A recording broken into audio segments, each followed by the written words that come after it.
People like you do not carry $3 million. She said it to his face. Then she tore his check in half, right there at the counter, in front of everyone. Once, twice, she threw the pieces at his chest like trash. He did not flinch. He looked at the scraps on his shoes, then back at her. You just made the most expensive mistake of your life, he said, quietly. How much you want the tab? Get out before I call the police. He did not move. He bent, picked up one torn piece, and folded it into his palm. Call them, he said. Ask him to bring your boss too. She laughed. In 4 minutes, she would not be laughing. In 4 minutes, her own manager would walk in, go pale, and call this man, Sir. Have you ever watched someone destroy their whole life in a single sentence? Byron Mercer drove a sedan that was older than most of the tellers inside the bank. The cup holder was cracked. The radio caught only one station, and that afternoon it played soft jazz. He parked outside Halstead National Bank on Ellsworth Avenue and let the engine tick down. Through the windshield, the glass doors caught the low gold light of late afternoon. He was in no hurry. He rarely was. He was 61 years old. His jacket was clean, but worn thin at the cuffs. His shoes had been polished that morning, though the leather had cracked years ago. On his left hand, he wore a plain gold band. He had not taken it off in 34 years. Not once. Not even after Grace passed. People saw the old coat and the old car, and they decided the rest. They always had. On the passenger seat lay a soft leather folder. Inside it was one check, $3 million, drawn on his own account. The money came from a small stake he had bought quietly, decades ago, when no one was watching. To some men, $3 million was a dream. To Byron, it was a quiet errand before dinner. He planned to deposit it and drive home to water the garden. Byron had grown up 200 miles south, in a town that taught a black man to keep his voice low and his hands visible. His father fixed engines and read the newspaper front to back every night. Do the work, his father used to say. Let the work speak, even when they will not let you. Byron built a whole life on that sentence. He had also learned the work did not always get to speak. He had never wanted the noise that money brings. No press, no name on a building, no watch worth more than a car. He kept the same house, the same church pew, the same barber for 30 years. His wealth lived in patience and in ledgers, not in show. That was how a man like him moved through a room like this one. Quiet, careful, underestimated on purpose, and then again by accident. He stepped inside at 10 minutes to 5. The air conditioning hummed and smelled faintly of carpet cleaner and cold coffee. The marble floor threw back the click of every heel. A row of pendant lights washed the lobby in a clean, expensive white. Somewhere, a printer whirred and fell silent. The branch served Maple Hollow, a suburb of clipped lawns and German cars. Its customers wore linen and quiet gold. Byron looked like none of them, and he felt every eye register it. Behind the manager's desk sat Diane Prescott. Early 40s, blonde hair pinned tight, blazer sharp at the shoulders. She ran this branch like a private club with an invisible door. She noticed Byron the moment the glass swung shut behind him. Her gaze slid over the coat, the shoes, the folder, held in one careful hand. Her mouth thinned to a line. She did not rise. She did not smile. She had already decided something about him, and she had not heard him speak. At the counter, a young teller named Kyle Bradshaw caught her look and matched it with a smirk. He had learned the branch's habits fast, and its habits included Diane. 2 windows down, Emma Callahan glanced up from her drawer. She was 23, 3 weeks in, still soft enough to feel a room turn cold. She watched the old man cross the floor, and something in her stomach pulled tight. She could not have said why. Not then. A woman in a cream coat stepped in front of him, without a glance, and Byron moved back to let her pass. Kyle waved her forward with a bright, practiced smile. Then his eyes returned to Byron, and the smile cooled 10 degrees. Byron saw it. He saw everything. He simply folded his hands on the counter and waited, patient as stone. The minute hand crawled, and the lobby agreed, silently, to pretend he was not there. He set the folder down at last with both hands. He waited to be seen, the way he had waited most of his life. Outside, the gold light slid off the glass and pooled on the marble near his shoes. Above the vault, A wide clock ticked toward closing. No one in that lobby knew his name, or what it meant on the top floor of a tower downtown. In 20 minutes, every person there would learn it. For a long minute, no one came. Byron stood with his folder squared on the counter and his hands folded on top of it. Emma began to rise from her window to help him. Before she could, a sharp voice cut across the lobby. Diane Prescott had left her desk. She crossed the floor with the brisk click of a woman who had decided to handle something herself, and quickly, Byron greeted her with a small nod. "Good afternoon. I would like to deposit a check, please." He opened the folder and slid it forward. The paper inside was pale green, printed clean, the numbers crisp and dark. Diane did not look at the check. She looked at him instead. At the frayed cuff, the thin shoulders, the calm brown eyes that did not drop away from hers. "A deposit," she repeated, as if the word itself amused her. "Into which account?" "My account. Here, at this branch." He gave the number from memory, steady as a prayer. She typed it in, and something flickered across her screen that she did not expect. Her chin lifted a notch. "And where does a check this size come from?" "The sale of an investment," he said simply. "It cleared through the issuing bank this morning. You are welcome to confirm it right now." She let his words hang in the air, then smiled the way people smile when they have already stopped listening. "Sir, checks like this do not just walk in off the street. Do you have any idea what $3 million looks like to a branch like ours? The same as it looks anywhere?" Byron said. "A number on a page. Please, verify it." "I intend to verify you first," she said. She asked for his driver's license. He gave it. She asked for a second form of identification. He gave that as well, sliding each card across the counter without a word of protest. She held them up to the light, turned them over, frowned at them. "These could be anything," she said. "They are what the state issued me," he answered. Above them, the fluorescent lights buzzed faintly, a thin electric hum under everything. A phone rang twice at an empty desk and then gave up. Kyle drifted over to the next window, arms crossed, mouth curled. "You would be surprised," he said, to no one and to everyone. "How many of these turn out to be fake?" Diane nodded, pleased to have an audience now. "Exactly. We catch fraud in here every single week." An older customer near the ropes chuckled under his breath. "They always try it near closing," he said to his wife, loud enough to carry. She hushed him, but she was smiling. The comment traveled the lobby like a small permission. Now, it was not just Diane against the old man. It was the whole room, nodding along, certain they were watching a criminal get caught. Byron's jaw tightened once, then loosened. He had stood in this exact scene before. A car dealership, 30 years back, when a salesman asked 3 times if he could really afford the truck. A country club that lost his reservation the moment he arrived in person. His father's voice came to him then, low and certain, the way it always did. "Do the work. Let the work speak. Keep your hands where they can see them, and never give them the anger they are hunting for." The check in the folder was not vanity. Byron had sold a piece of a company he helped keep alive through 2 recessions. It now employed 400 people in 3 states. The $3 million was the last of it, set aside for a scholarship fund in Grace's name. He had chosen this branch, her branch once, because it sat close to the cemetery. He had planned to visit her after. None of that showed on his face. Heads turned across the lobby. A man in a golf shirt lowered his coffee and lifted his phone to film. A mother drew her daughter a step closer to her hip. The woman in the cream coat watched over her shoulder with open, casual interest, as if this were television. No one said a word in his defense.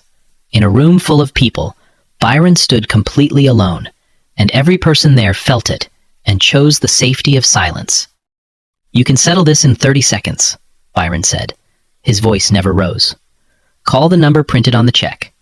Ask for the issuing officer by name. Give them the reference code and they will confirm the funds while we stand here." It was a reasonable request, spoken in a reasonable tone. That, more than anything else, seemed to irritate her. Reasonable was not the story she had already written about him in her head. "Let me guess," Diane said, leaning in with a thin, knowing smile.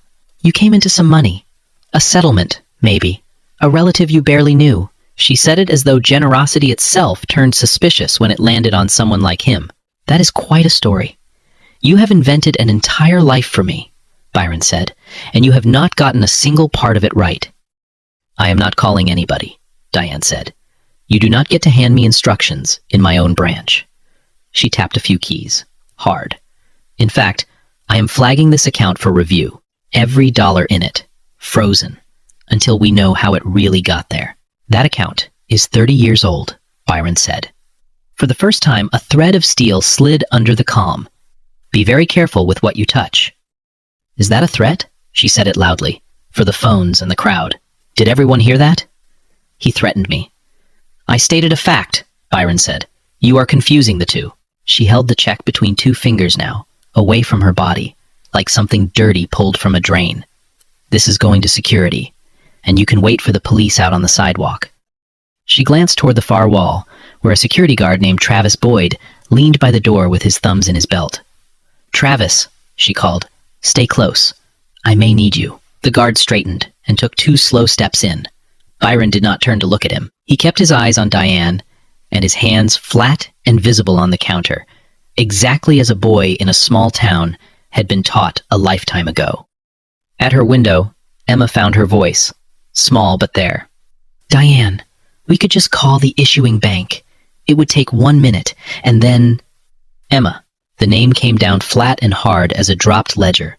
Go count your drawer. Now, the young woman sat, cheeks burning, hands trembling over the cash tray. She looked at Byron and mouthed something like, sorry. He answered with the smallest nod. Not your fault, it said. Diane turned the check over and over, hunting for a flaw she could point to. Whose name is actually on this? She demanded. Because I promise you, it is not going to be yours. Read it, Byron said quietly. So she read it. Her eyes tracked across the printed name, and for half a heartbeat the certainty in her face slipped. Something there did not match the story. Then she shoved the doubt back down. For a moment the whole lobby seemed to lean in. The man with the phone stepped sideways for a better angle. Kyle grinned like a boy at a schoolyard fight. The woman in the cream coat had stopped pretending to read the brochures. Diane felt all of it, that warm pressure of an audience, and it pushed her the wrong way, the way crowds so often do. I want him out, Diane said, though no one had moved to remove him. She was performing now, for the phones, for the crowd, for some private tally she kept of her own importance. We do not serve people who come in here to scam us. The word scam rang out over the marble. A few heads nodded. Emma stared at her drawer and did not count a single bill. Because backing off now meant admitting she had been wrong. Loudly, in front of a filming crowd, a smirking teller, and a girl she had just humiliated. So she did what cornered people do. She doubled down. Names can be printed, she announced. Anyone with a laptop can print a name. She raised the check high, so the whole lobby could see it, like evidence at a trial. This is a forgery. I have handled 1,000 real checks, and I am telling all of you, this one is fake. The buzzing lights seemed louder now, or maybe the room had simply gone that quiet. Somewhere a phone camera zoomed with a soft digital click. Byron looked at the pale green paper trembling in her grip, then at her knuckles going white around it. He had watched a great many people talk themselves past the point of no return. And still, he did not step back. He had never once, in 61 years, given a person like her the satisfaction of his fear. She did not wait for permission, and she did not look for the truth. She looked at Byron, and she tore the check in half. The sound of it was small and final, a soft rip that carried across the silent lobby. Then she tore it again, into quarters, slower the second time, watching his face for the break that never came. People like you do not carry $3 million, she said, and she threw the pieces at his chest. The scraps fluttered down between them.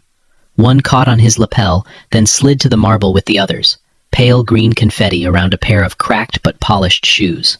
Byron did not raise his voice. He did not raise his hand. He looked down at the ruined paper, then lifted his eyes to hers, calm as a closed door. You just made the most expensive mistake of your life, he said. He said it quietly, almost kindly, which was somehow worse. Diane's smile flickered, then hardened over the crack. Are you threatening me again? No, Byron said. I am telling you what happens next. There is a difference, and you are about to learn it. That was when she reached for the phone. not the branch line.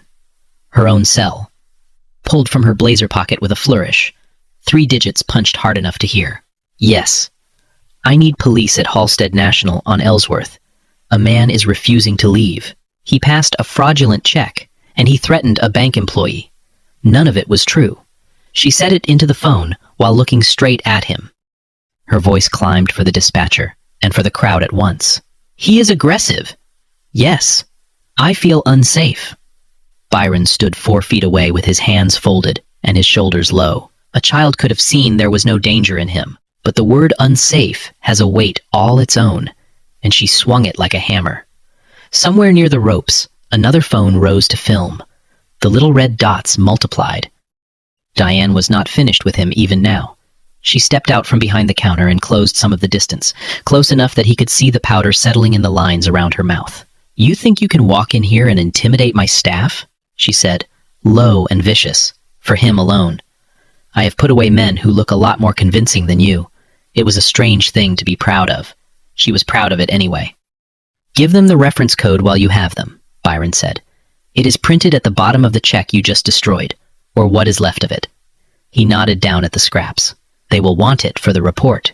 The dispatcher's voice buzzed in her ear. Diane turned her shoulder to him, as if she could delete him by facing away. He waited, patient, the way water waits at the top of a dam. Travis. She snapped her fingers without looking. Remove him, now.